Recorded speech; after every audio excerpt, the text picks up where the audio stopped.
1. Perkenalkan, kami dari kelompok 6.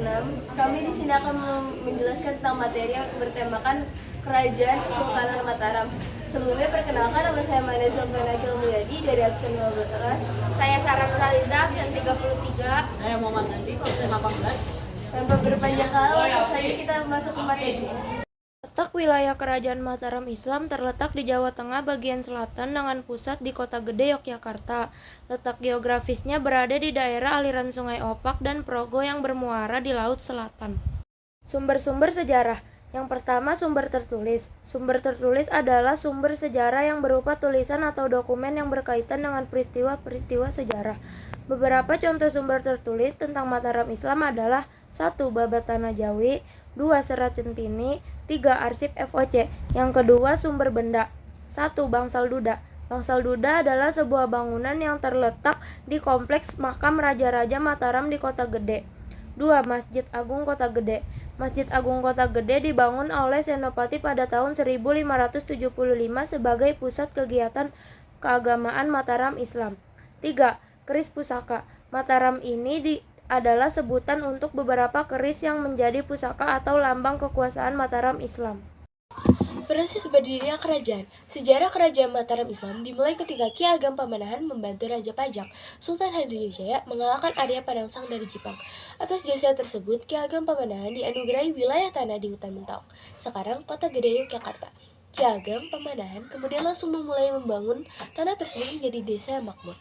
Dan setelah ia meninggal, perannya diteruskan oleh putranya, yaitu Danang Sutawijaya, Raden Ngabehi Loring Pasar.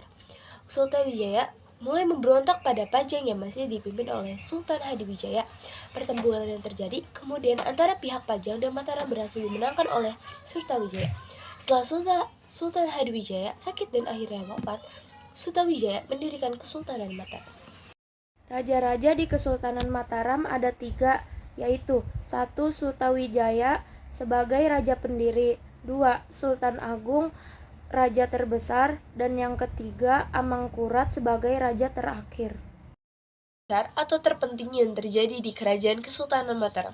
Sultan Agung Hanyokrokusumo merupakan sultan ketiga yang memerintah Kesultanan Mataram Islam. Di bawah kepemimpinannya, Mataram berkembang cukup pesat dan menjadi kerajaan besar di Nusantara.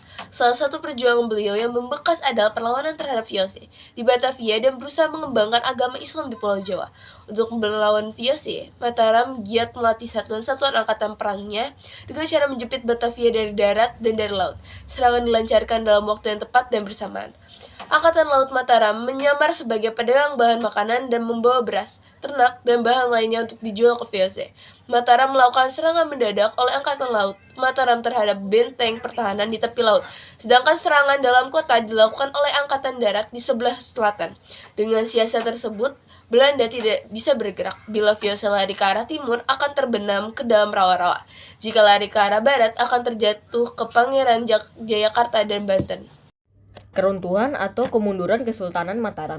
Namun pada akhirnya, Mataram Islam pun mengalami keruntuhan. Penyebabnya, dari keruntuhan kesultanan ini, terlebih peninggalan dari Sultan Agung, ialah intervensi kekuasaan asing di Mataram Islam yang terjadi pada masa Amangkurat I yang berkoalisi dengan VOC. Kemudian terjadi pertentangan antara keluarga pada 1645 hingga 1677, hingga pepecahan terjadi di Mataram Islam dengan Perjanjian Giyanti yang membagi kesultanan menjadi dua yakni Kesuhunan Surakarta dan Yogyakarta. Kemudian disusul oleh Perjanjian Salatiga dengan pembagian wilayah juga di Mataram Islam. Hingga pada akhirnya ketiga terjadi pada tahun 1830 saat Perang Diponegoro berakhir, di mana seluruh kekuasaan di Surakarta dan Yogyakarta dirampas oleh Belanda. Ini dia peninggalan dari Kesultanan Mataram, yaitu yang pertama bangunan Keraton Kesultanan Yogyakarta, yang kedua kompleks makam Imogiri, yang ketiga Masjid Agung Gede Kauman, yang keempat Masjid Kota Gede, yang kelima Masjid Patok Negoro Ploso Kuning, yang keenam yaitu Taman Sari. Video dari kelompok kami, kurang lebihnya mohon maaf. Wassalamualaikum warahmatullahi wabarakatuh.